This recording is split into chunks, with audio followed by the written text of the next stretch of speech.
Question number 1 assignment का आज हम करते हैं। Question number 1 for feature of shares. इस क्वेश्चन में री इशू ऑफ शेयर्स भी है और कैपिटल रिजर्व भी निकलेगा हर केसेस में। इससे आपको काफ़ी अच्छी नॉलेज मिलेगी। तो देखिए क्या लिखा हुआ है। XYZ limited forfeited 500 equity shares. बेटा 500 इक्विटी शेयर्स हैं जो फॉरफिट हुए हैं। आपको पता होना चाहिए जब शेयर्स फॉरफिट होते हैं तो सिर्फ फॉरफिटेड शेयर्स ही लिए जाते हैं। तो आपके 500 शेयर्स क्या हो गए, फॉरफिट हो गए। आगे बताया फेस वैल्यू कितनी है, 100 रुपये। जो फेस वैल्यू क्वेश्चन में गिवन है वही लेनी है। अगर 10 है 10 लीजिए, 50 है 50 लीजिए, 100 है 100 लीजिए। और क्वेश्चन साइलेंट है तो इक्विटी शेयर की फेस वैल्यू 10 रुपये लीजिए। तो ये फेस वैल्यू आपको गिवन है कितनी, 100 रुपीज़। ये आ गई। कहा आपने इशू करे थे 10% के प्रीमियम पर। ठीक है बेटा, तो प्रीमियम आप निकाल लीजिए। प्रीमियम हमेशा फेस वैल्यू पर निकलता है। 100 रुपीज़ फेस वैल्यू है, इसका 10% अगर आप लेते हैं तो आपका आंसर आएगा 10 रुपये। यानी कि आपका 100 रुपये वाला शेयर 110 रुपये में गया है प्रीमियम मिलाकर। और जब मैं प्रीमियम फेस वैल्यू में ऐड कर दूंगा तो वो इशू प्राइस आ जाता है। यानी कि इस क्वेश्चन में जो आपका इशू प्राइस है, इशू प्राइस क्या है आपका, 100 रुपये प्लस 10, 110 रुपये है। Okay, no problem. अब हम फेस वैल्यू का स्प्लिट अप करेंगे। और मैंने बताया था कि जब भी फेस वैल्यू का स्प्लिट अप करो और प्रीमियम अगर है तो प्रीमियम को हटाकर 100 रुपये बनाएंगे। बताया कि on which allotment money of ₹30 पर इक्विटी शेयर। अलॉटमेंट के टाइम कितना रुपया है, 30 रुपीज़ है। और इस 30 रुपये में आपका 20 रुपये किसका है, अलॉटमेंट का है, और 10 रुपये किसका है, प्रीमियम का है। क्लियर हो गई बात। 10 रुपये प्रीमियम का है। फर्स्ट कॉल 30 रुपये की है, ये लीजिए फर्स्ट कॉल। कितने की है ये, 30 रुपये की फर्स्ट कॉल है। Were not received. ओके, यानी कि ना अलॉटमेंट, देखिए क्या लिखा हुआ है, ऑन विच अलॉटमेंट 30 रुपये की, फर्स्ट कॉल 30 रुपये की रिसीव नहीं हुई। ना तो अलॉटमेंट का पैसा दिया ना फर्स्ट कॉल का पैसा दिया। सेकंड एंड फाइनल कॉल 20 रुपये की बनी ही नहीं है। ठीक है, सेकंड एंड फाइनल कॉल कितने की है, 20 रुपये की, ये बनी नहीं। तो अब आप एक काम करें, पहले 100 रुपये तो बनाए प्रीमियम को हटाकर। प्रीमियम अगर मैं हटा लूँ, सेकंड एंड फाइनल के 20 रुपये हैं, 30 रुपये फर्स्ट कॉल है 50, और 20 कितना हो गया, 70। तो मेरा एप्लीकेशन के टाइम कितना पैसा आ गया, 30 रुपये आ गया बेटा। इस तरीके से 100 रुपये हो गया। अब अगर किसी भी क्वेश्चन में ये लिखा हुआ है कि ये कॉल बनाई ही नहीं, अभी तक कॉल ही नहीं करे, तो बेटा जब कॉल ही नहीं करे तो हम कॉल्ड अप में इसमें लेंगे ही नहीं। साफ लिखा हुआ है वाज नॉट येट कॉल्ड, अभी तक इसे कॉल नहीं करा। क्लियर हो गई, तो इसे हम लेंगे ही नहीं। क्वेश्चन ने कहा है पास journal entries regarding for feature and reissue of shares. आप फॉर फीचर की एंट्री करें और री इशू की करें फॉलोइंग केसेस में। तो बेटा सबसे पहले मैं लेता हूँ केस 1। ठीक है, आप एक काम करिए, फॉर फीचर की तो एंट्री सब में कॉमन रहेगी। ठीक है, तो फॉर फीचर की सबसे पहले करते हैं। मैंने आपको जो अभी रिसेंटली रिकॉर्डिंग भेजी थी, आई थिंक रिकॉर्डिंग नंबर 11, उसमें मैंने आपको ये बताया था कि जब शेयर्स ओरिजिनली प्रीमियम पर इशू होते हैं और शेयर फॉरफिट हो जाएं, तो आप सबसे पहले ये देखिए कि प्रीमियम आने के बाद फॉरफिट हुए हैं या प्रीमियम नहीं आया और फॉरफिट हुए हैं। तो देखिए प्रीमियम उसने अलॉटमेंट का पैसा नहीं दिया, फर्स्ट कॉल नहीं दी, ना अलॉटमेंट आया ना फर्स्ट कॉल आई। अगर अलॉटमेंट नहीं आया तो इसका प्रीमियम भी नहीं आया, और जब प्रीमियम नहीं आया इसका मतलब प्रीमियम क्या होगा, डेबिट होगा। तो बेटा फॉर फीचर की एंट्री जो हम करेंगे उसमें होगा equity share capital account debit. Equity share capital account debit, ये आ गया। Securities premium reserve account debit, securities premium reserve account debit, securities premium reserve account debit, ये आ गया। जो पैसा नहीं आया वो उसी नाम से क्रेडिट। क्या नहीं आया, अलॉटमेंट। क्या नहीं आया, फर्स्ट कॉल। तो बेटा आप यहाँ लिखेंगे equity share allotment account, equity share allotment account ये आ गया, और equity share first call, equity share first call ये आ गया, और जो पैसा आ चुका है वो क्या है, फोरफिटेड शेयर्स। क्या है वो पैसा, फोरफिटेड शेयर्स के नाम से आ गया। बताइए, क्लियर हो गई ये एंट्री। अब आप ध्यान से सुनिएगा, इस एंट्री का अमाउंट हम लिखते हैं। आपको पता है फोरफीचर की एंट्री में सिर्फ फोरफिटेड शेयर्स लेते हैं, और फोरफिटेड शेयर्स आपको क्वेश्चन में गिवन है कितना, 500। मैं यहाँ लेता हूँ 500। जो मैंने रिकॉर्डिंग नंबर 11 थी उसमें बताया था कि अगर शेयर्स ओरिजिनली प्रीमियम पर इशू होते हैं और शेयर फॉरफिट हो जाए, चाहे प्रीमियम आए या ना आए, शेयर कैपिटल हमेशा हमेशा कॉल्ड अप एक्सक्लूडिंग प्रीमियम लेते हैं, प्रीमियम को हटाकर। चलो देखते हैं कॉल्ड अप बनता कितना है। 30 रुपये एप्लीकेशन के मांगे, मिल गए। कितना कॉल्ड अप, 30 रुपये। देखिए, कॉल्ड अप का मतलब होता है कंपनी के द्वारा मांगना। शेयर होल्डर दें या ना दें, इट डजेंट मैटर, कंपनी ने मांग लिया, कॉल्ड अप हो गया। 30 रुपये एप्लीकेशन के मांगे तो कितना कॉल्ड अप, 30 रुपये। 30 रुपये अलॉटमेंट के प्रीमियम के साथ काउंट करते हैं, बाद में हटा देंगे। 30 रुपये अलॉटमेंट के मांगे, नहीं दिए, दे या नहीं दे, कंपनी ने मांग लिए, टोटल कितना कॉल्ड अप, 60 रुपये। फर्स्ट कॉल के 30 रुपये मांगे, ठीक है, नहीं दिए, दे या नहीं दे, इट डजेंट मैटर, कितना कॉल्ड अप हो गया, 90। तो बेटा 90 में से 10 रुपये प्रीमियम के हटा दो तो आपका कितना आ गया, कॉल्ड अप एक्सक्लूडिंग प्रीमियम 80 रुपये। क्लियर है बात। तो ये आपका 8 पंजे 40,000 रुपये आ गया। उसके बाद आप देखिए 500 शेयर्स हैं और प्रीमियम एक शेयर पे कितना है, 10 रुपये, तो बेटा ये 5,000 आ गया। अब इसका मतलब ये होता है वो पैसा जो अलॉटमेंट के टाइम 500 शेयर्स पे नहीं आया, तो 500 शेयर्स पे अलॉटमेंट के टाइम है कितना, 30 रुपये है ना। तो जब उसने अलॉटमेंट का पैसा नहीं दिया तो प्रीमियम भी नहीं दिया होगा, तो प्रीमियम को मिलाकर 30 रुपये हम यहाँ दिखाएंगे। 15,000 विल बी शोन हियर। अब आ जाइए फर्स्ट कॉल, 500 शेयर्स पे उसने फर्स्ट कॉल के कितने हैं, 30 रुपये नहीं दिए, कितना आ गया, 15,000। मैं देखिए ये फिगर बैलेंसिंग फिगर करके लूँगा, मैं कैलकुलेट करके बिल्कुल भी नहीं लूँगा, आपके लिए आसानी है। Do the total of debit side 45,000, do the total of credit side and subtract the resultant figure from 45,000, so you will get what, 15,000। यानी कि आपकी फॉरफीचर की एंट्री ये हो गई, और ये एंट्री जो है ना हर केस के साथ चलेगी। अब ये केस 1 में आप री इशू की एंट्री करेंगे, साथ में कैपिटल रिजर्व निकालेंगे, फिर केस 2 में री इशू की एंट्री, कैपिटल रिजर्व, तो हर केस में री इशू चलेगा और साथ ही साथ क्या चलेगा, कैपिटल रिजर्व चलेगा। पूछा क्या है क्वेश्चन ने पूछा है फॉरफीचर और री इशू की एंट्री बताओ, बट मैंने आपको बताया था कि whenever you do the journal entry of री इशू, इट मीन्स तुम्हें साथ में, आपको साथ में क्या क्या करना होगा, कैपिटल रिजर्व भी निकालना होगा। तो चलिए अब मैं यहाँ पर केस 1 लिखता हूँ और इसकी री इशू की एंट्री करता हूँ।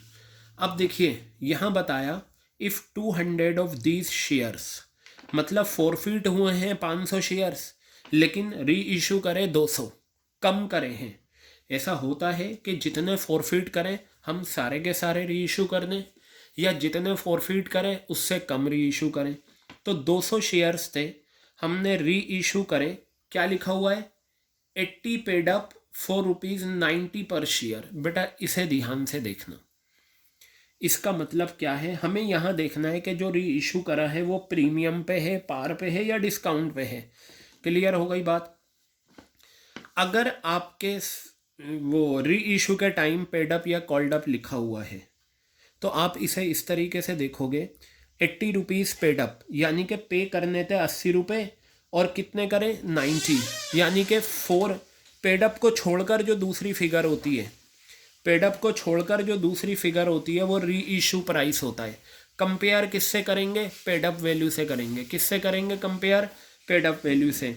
तो ये इसका मतलब ये हो गया 200 शेयर्स री इशू करे हैं, 80 रुपये देने थे, दिए कितने, 90।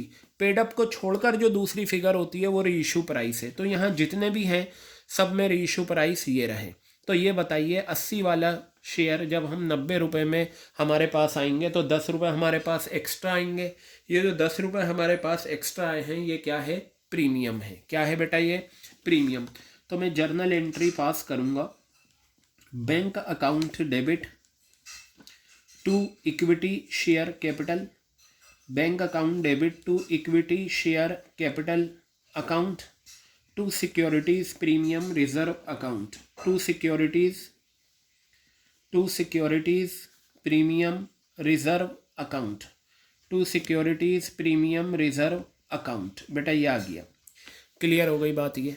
अब सुने इसमें अमाउंट कैसे लिखा जाएगा। मैंने आपको बताया था, हमेशा याद रखना, यहाँ आते हैं नंबर ऑफ री इशूड शेयर्स, कितने हो गए 200, और री इशू प्राइस कितना है 90। तो मैं यहाँ लिखता हूँ 90, 18,000 रुपये ये आ गए। अब देखिए प्रीमियम में कितना आएगा, 200 शेयर्स हैं और एक शेयर पे कितना हमें प्रीमियम हुआ री इशू के टाइम, 10 रुपये, ये 2,000 रुपये आ गए। आप चाहें तो ये बैलेंसिंग फिगर करके निकाल सकते हैं 16,000 रुपये, अदरवाइज 2,000 और ये कितना था पेड अप अमाउंट 80। आप है ना इसमें इस तरीके से बैलेंसिंग फिगर करके निकाल सकते हैं। अब ज़रा मेरी बात ध्यान से सुनिएगा, जब री इशू की एंट्री हो गई तो कैपिटल रिजर्व भी निकलता है, ठीक है। ये जो फॉरफीचर में फॉरफिटेड शेयर्स होता है ये फ़ायदे वाला होता है। कौन सा होता है? ये फ़ायदे वाला प्रॉफिट, ठीक है। और री इशू में अगर फॉरफिटेड शेयर्स आया तो वो नुकसान होता है, जबकि इसमें नहीं है।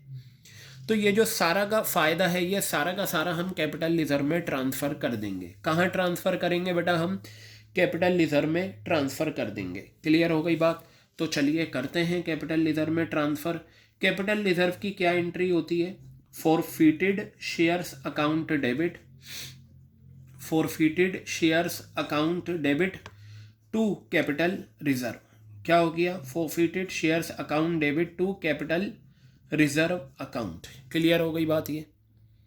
तो ये सारा का सारा फ़ायदा है। देखो अगर फ़ायदा तो होगा, फॉरफिटेड शेयर्स आएगा।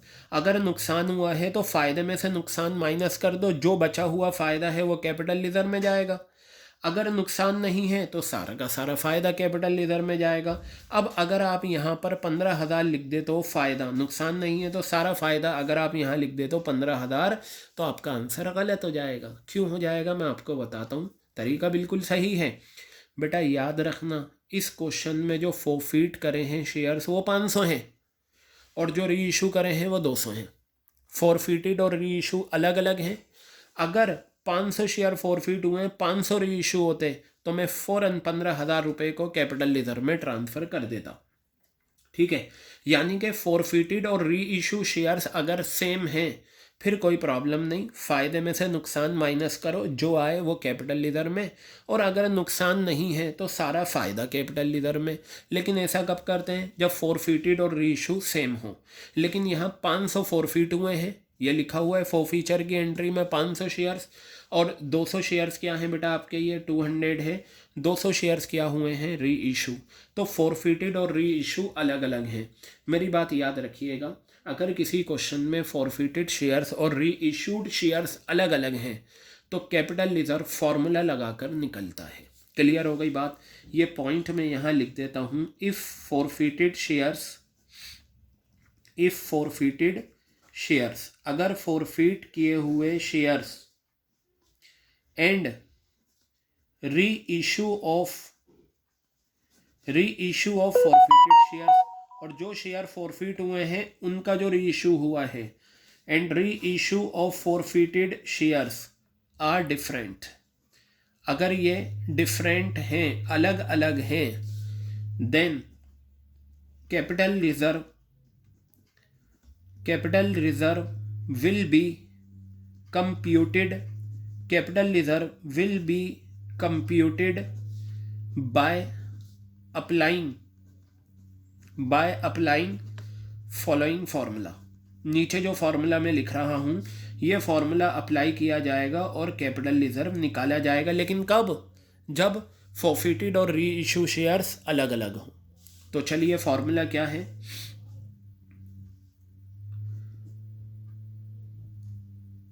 टोटल अमाउंट फॉरफिटेड ठीक है, रुपीज़ में। Number of shares forfeited, number of shares forfeited ये आ गया।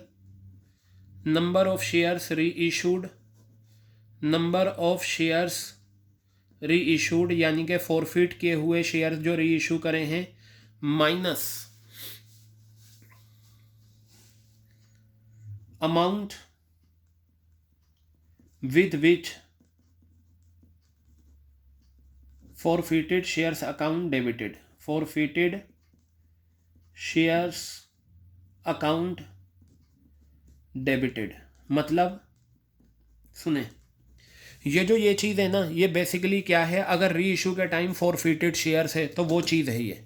मैं लिख देता हूँ एट द टाइम ऑफ री issue, eight the time of री इशू एंट्री, री इशू की जो एंट्री करते हैं उस टाइम जो फॉरफिटेड शेयर्स लिखा जाता है, और वो सिर्फ और सिर्फ कहाँ लिखा जाएगा, जब हम डिस्काउंट पर करेंगे। क्लियर हो गई बात। तो ये हमारा फॉर्मूला है, बार बार आएगा, घबराने की ज़रूरत नहीं। अब मैं कैपिटल रिजर्व निकालता हूँ, जहाँ जो मैं लिखूँगा। देखिए यहाँ क्या लिखा हुआ है, टोटल अमाउंट फॉरफिटेड। बेटा ये कहाँ से, ये वाला अमाउंट है, फ़ायदे वाला। ये जो है ये आपका क्या है, फ़ायदे वाला, फॉरफीचर की एंट्री से फ़ायदे वाला। आपको बताओ कितना फ़ायदा हुआ है, 15,000 रुपये का, रुपीज़ में है ये। तो ये जो होता है फॉर्मूले में टोटल अमाउंट फॉरफिटेड, ये फॉर्मूले वाला होता है 15,000 रुपये मैंने लिखे यहाँ पर। अब देखिए क्या है, नंबर ऑफ शेयर फॉरफिटेड, कितने शेयर फॉरफिट हुए, 500 हुए हैं या नहीं, तो मैं 500 शेयर्स यहाँ लिख देता हूँ। उसके बाद नंबर ऑफ शेयर्स री इशू, कितने शेयर्स री इशू करे, 200 री इशू करे, तो ये आ गया 200 माइनस। अब ये देखिए फॉरफिटेड शेयर्स अकाउंट क्या री इशू की एंट्री में डेबिट हुआ है। इस एंट्री में, री इशू की एंट्री में जो फॉरफिटेड शेयर्स अकाउंट आता है वो लिखा जाता है यहाँ। अब इस एंट्री में तो है नहीं, आंसर आ जाएगा 0। इस फॉर्मूले का जो मकसद होता है वो ये होता है कि अगर हमने फॉरफिटेड शेयर्स 500 शेयर्स लिए हैं और 200 शेयर्स री इशू करे हैं, तो दोनों को सेम प्लेटफॉर्म पे लाया जाए। अगर 200 शेयर्स री इशू हैं तो 200 ही शेयर ये जो फार्मूला होता है ना, ये दोनों के बेस को सेम बना देता है। ठीक है, वरना ये होगा कि फ़ायदा तो ज़्यादा शेयर्स पे है और नुकसान कम शेयर्स पे। ठीक है, तो बेटा ये फार्मूला लगेगा कब, जब हम फॉरफिटेड और री इशू शेयर्स हमारे अलग अलग होंगे। तो मैं यहाँ पर ये 2 0 से 2 0 कैंसिल करता हूँ और ये आपका आ गया 3। बेटा ये फाइनल आंसर आपका आ जाएगा 6,000। ठीक है, 6,000 रुपये आपके कैपिटल रिजर्व में ट्रांसफ़र हो जाएंगे। बताइए क्लियर हो गई बात। ये था आपका पहला केस, क्वेश्चन नंबर 1 का। अब मैं क्या करता हूँ, बाकी के केसेस करता हूँ और उन सब में यही फार्मूला लगेगा, क्योंकि सब में 200 शेयर्स री इशू हैं और जबकि फॉरफीचर क्या है 500 शेयर्स पे है। तो अब मैं ये पेज पलटता हूँ और यहाँ आपको दिखाता हूँ केस 2। तो बेटा देखिएगा केस 2 क्या कहता है। आपने फॉरफीचर की एंट्री तो यही चलेगी, री इशू देखिए क्या कहा, 200 शेयर्स री इशू करे हैं 80 रुपये पेड अप फॉर ₹80 पर शेयर। यानी कि मैंने आपको बताया पेड अप वाले अमाउंट को छोड़कर जो दूसरी फिगर है वो री इशू प्राइस है। 80 वाला 80 में, इसका मतलब 1 रुपये का भी आपको ना तो प्रीमियम है ना डिस्काउंट है। सिंपल जर्नल एंट्री आप पास कर दीजिए, bank account debit to equity share capital. क्या लिखेंगे आप, bank account debit to equity share capital account, bank account debit to equity share capital account. कितना आ जाएगा, कितने शेयर्स री इशू हैं 200 और री इशू प्राइस ये वाला 80 रुपये। हालांकि इसमें दोनों सेम है लेकिन री इशू प्राइस ये होता है 80। कितना हो गया ये 16,000 रुपये और बेटा ये आपका आ गया 16,000 रुपये। क्लियर हो गई बात। ये अब आप इसमें भी फार्मूला लगाएं। तो अब मैं चलिए फार्मूला लगाता हूँ, पहले एंट्री लिख लेता हूँ, forfeited shares account debit, forfeited shares account debit to capital reserve, forfeited shares account debit to capital reserve account. चलिए निकालते हैं। मैं फार्मूला क्यों लगा रहा हूँ कैपिटल रिजर्व निकालने के लिए, क्योंकि 200 शेयर्स री इशू हैं और फॉरफिटेड कितने हैं 500। फार्मूला यही लगेगा, क्या है टोटल अमाउंट फॉरफिटेड। कितना अमाउंट फॉरफिट करा फ़ायदे वाला, वो तो 15,000 ही है। तो मैं देखिए यहाँ पर लिखूँगा 15,000। क्लियर है, लिखा। अब फॉर्मूले में क्या है, नंबर ऑफ शेयर फॉरफिटेड वो कितने हैं बेटा, 500 हैं। ये तो बिल्कुल सेम रहेगा 500। नंबर ऑफ शेयर्स री इशूड, दूसरे केस में भी 200 शेयर्स री इशू करे हैं, तो ये ब्रैकेट क्लोज माइनस, इसका मतलब होता है फॉरफिटेड शेयर्स अकाउंट जो डेबिट होता है री इशू की एंट्री में। देखिए क्या यहाँ पर फॉरफिटेड शेयर्स अकाउंट आया री इशू वाली एंट्री में, आंसर इज नो, तो ये ज़ीरो हो गया।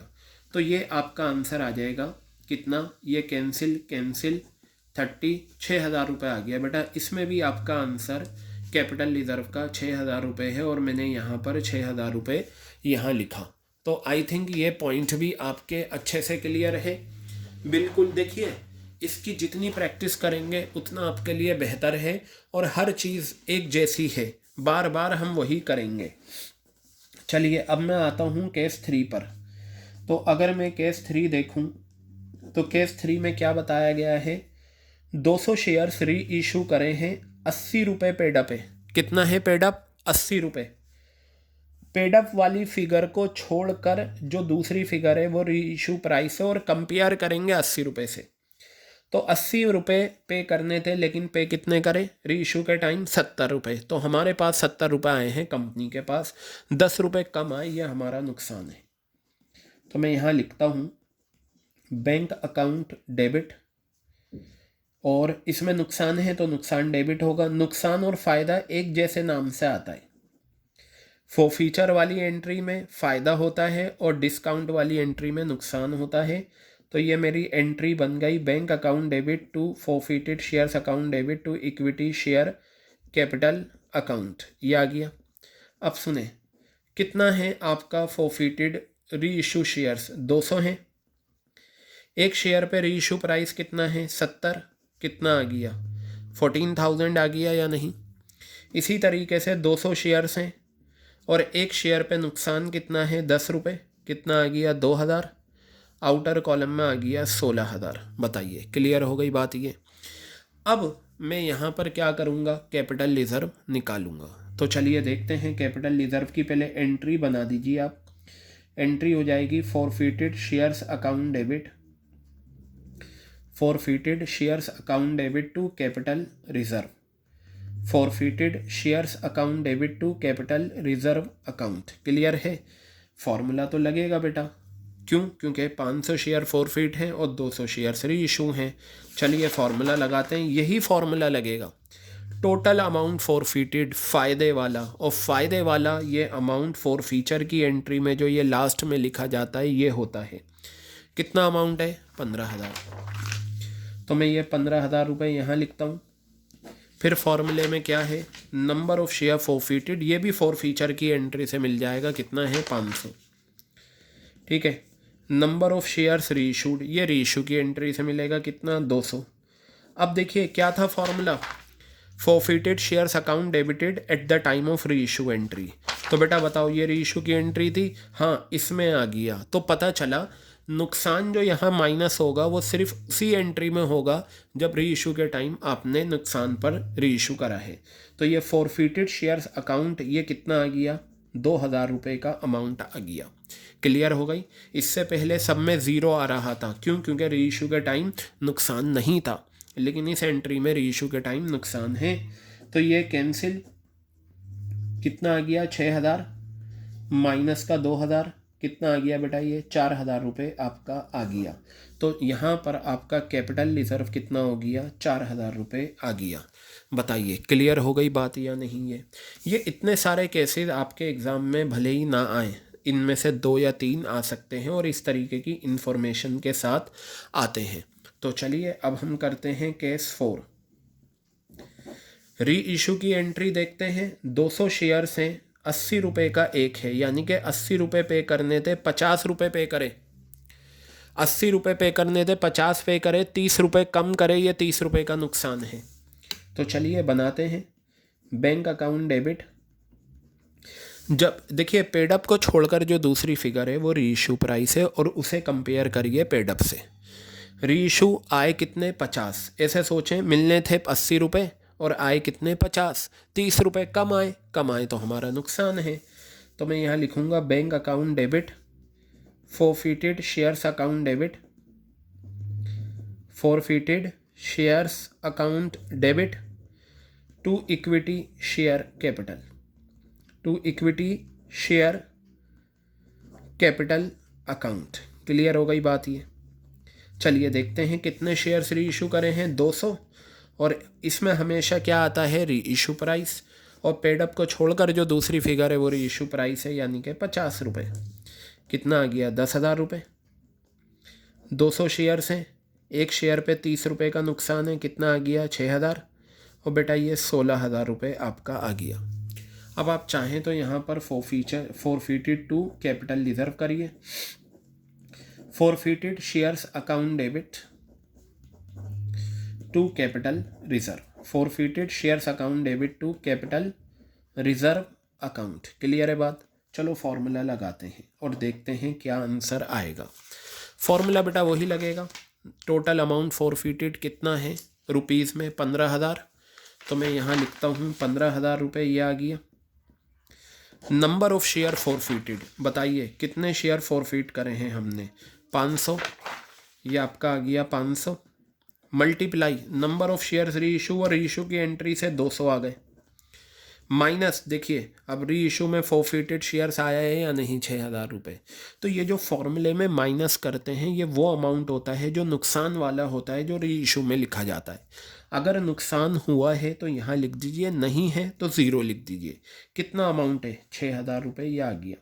तो बेटा अगर मैं इसे कैलकुलेट करूँ, ये भी 6,000 आएगा, माइनस का ये 6,000, ये आ गया, तो इसमें 0 आ रहा है, यानी कि कैपिटल रिजर्व आपका 0 आ गया। क्लियर हो गई बात ये। तो ये आपके इस क्वेश्चन के 4 केसेस हो गए। अब मैं आता हूँ कहाँ पर, 5th केस पर।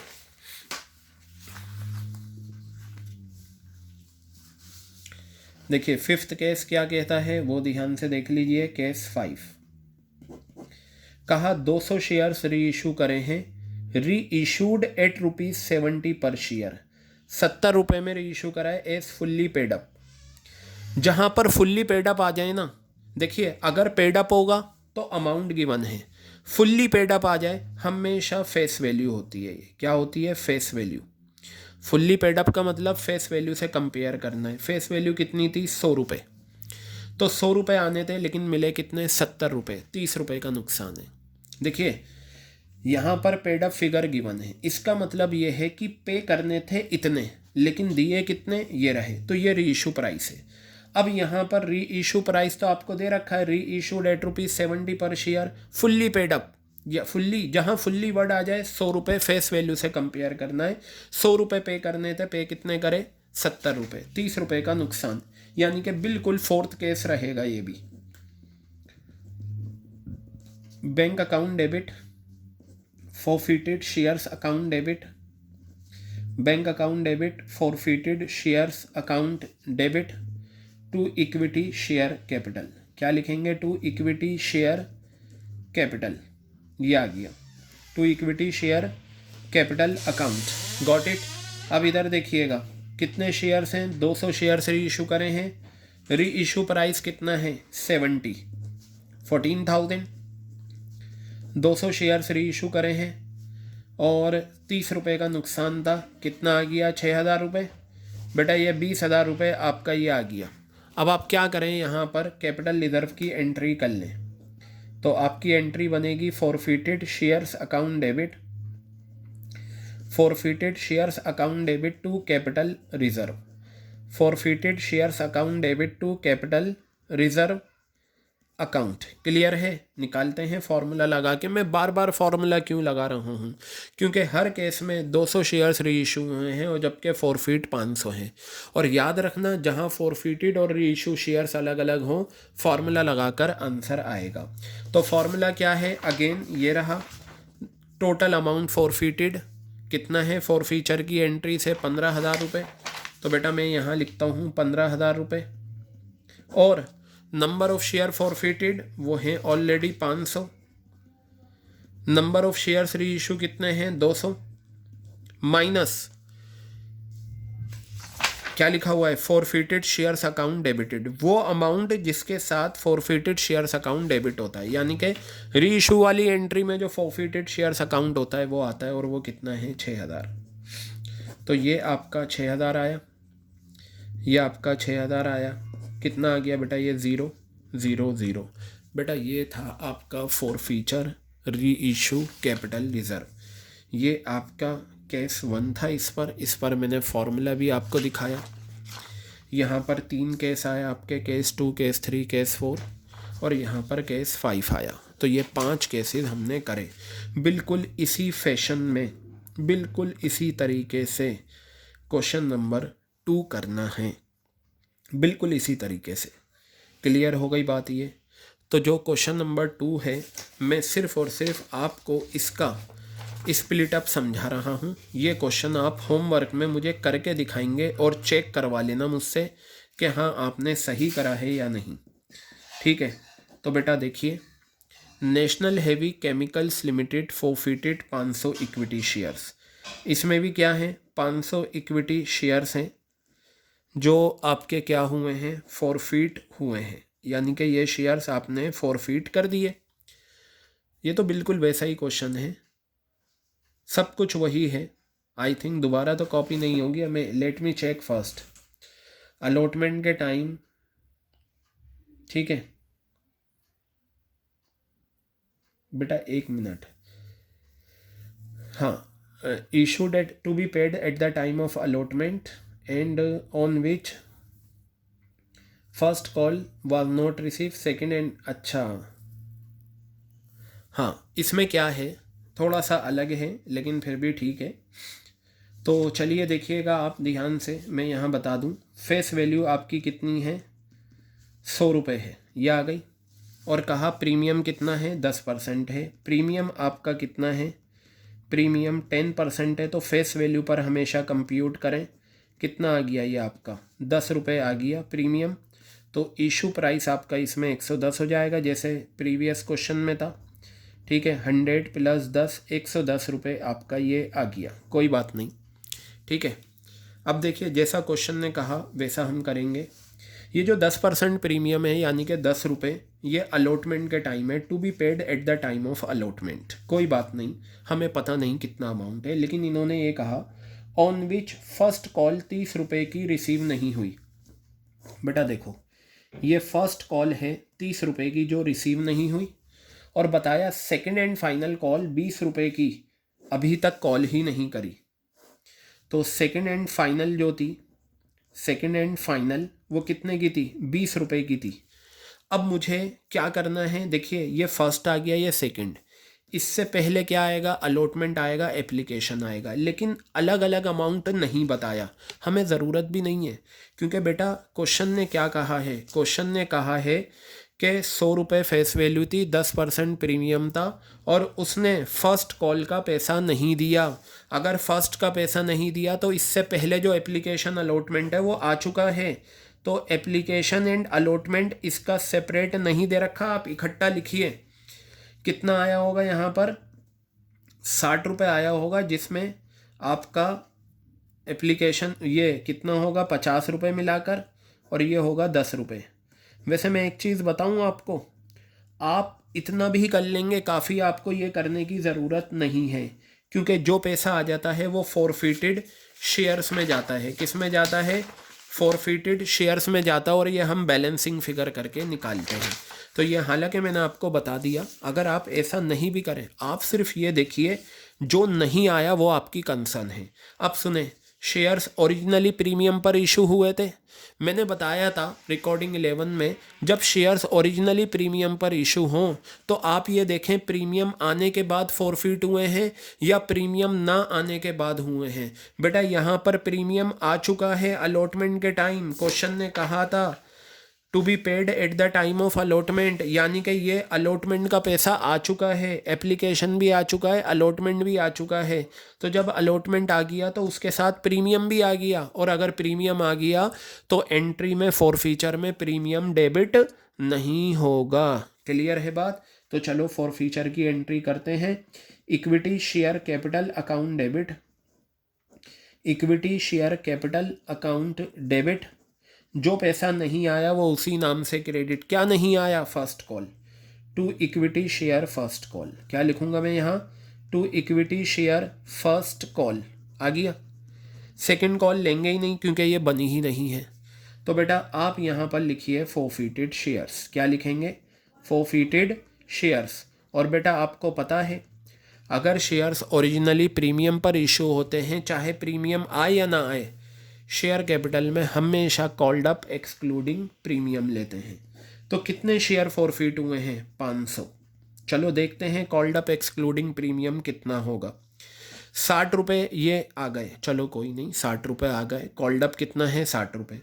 30 रुपये फर्स्ट कॉल के मांगे, नहीं दिए, दे या नहीं दे, कितना कॉल्ड अप? 90। और ये तो बनी ही नहीं, कॉल ही नहीं करा तो कॉल्ड अप में आएगा ही नहीं। तो कितना कॉल्ड अप है? 90। 60 + 30 90। लेकिन हम क्या लेते हैं? Called up excluding premium. तो कॉल्ड अप एक्सक्लूडिंग प्रीमियम कितना आ गया? 80। ठीक है, अब यहाँ आ जाइए। फर्स्ट कॉल 500 शेयर्स हैं, 500 शेयर्स पे उसने 30 रुपये की फ़र्स्ट कॉल नहीं दी, तो बेटा ये 40,000 रुपये आ गया और ये आपका 15,000 आ गया। और देखिए मैं ये कैलकुलेट करके निकालूंगा ही नहीं, मैं ये हमेशा निकालूंगा बैलेंसिंग फिगर करके। कितना आ गया? 25,000 रुपये। क्लियर हो गई बात या नहीं? तो इस क्वेश्चन में साफ लिखा हुआ था 100 रुपये फेस वैल्यू है, 10 रुपये का प्रीमियम है, फर्स्ट कॉल के 30 रुपये नहीं आए और सेकंड कॉल बनी नहीं, तो मैंने 100 रुपये में से 30 रुपये यहाँ लिखे, सेकंड कॉल के 20 रुपये लिखे। ये आपकी नॉलेज के लिए मैंने बता दिया। अगर मैं ये नहीं भी बताता मुझे टेंशन नहीं थी, क्योंकि ये वो पैसा है जो आ चुका है और जो चीज़ आ जाती है वो फोरफिट हो जाता है। फोरफिटेड शेयर्स में बैलेंसिंग फिगर करके आता है, फिर भी मैंने स्प्लिट अप करके बता दिया। और आप देखें 20 और 30 50, 50 50 100, प्रीमियम को हटाकर हम फेस वैल्यू बनाते हैं। अब आप इस क्वेश्चन में क्या करेंगे? सारे केसेस में, पांचों केसेस में आप क्या लेंगे? फॉरफीचर की एंट्री ये लेंगे आप, और फिर हर केस में बिल्कुल क्वेश्चन नंबर 1 की तरह आप करेंगे। आप ये देखिए 80 रुपये पेड अप है, यानी कि पे करने थे 80, लेकिन कितने करें? 90। 10 रुपये का प्रीमियम। 80 पे करने थे, 80 ही मिले, कोई प्रीमियम नहीं, कोई डिस्काउंट नहीं। 80 रुपये पे करने थे, 70 रुपये पे करे, यानी कि 10 रुपये का नुकसान। 80 रुपये पे करने थे, 30 रुपये पे करे, यानी कि 50 रुपये का नुकसान। पेडअप वाली री इशू के टाइम पेडअप वाली फिगर को छोड़कर जो दूसरी फिगर होती है वो री इशू प्राइस होता है। फुल्ली पेडअप, जब फुल्ली पेडअप होगा फेस वैल्यू कितनी है? 100 रुपये। पे करने थे 100 रुपये, पे करे 50 रुपये, 50 रुपये का नुकसान। तो बेटा बिल्कुल अब आप ये क्वेश्चन नंबर 1 की तरह करेंगे। I think this point is very much clear. तो ये इस रिकॉर्डिंग में हमने 2 क्वेश्चन कवर करे, एक क्वेश्चन नंबर 1 करा और क्वेश्चन नंबर 2 करा। अब ये जो आगे के क्वेश्चन हैं ये भी आपके प्रीवियस ईयर में आए हुए क्वेश्चन हैं, ये सारे हम डिस्कस करेंगे। क्लियर हो गई बात?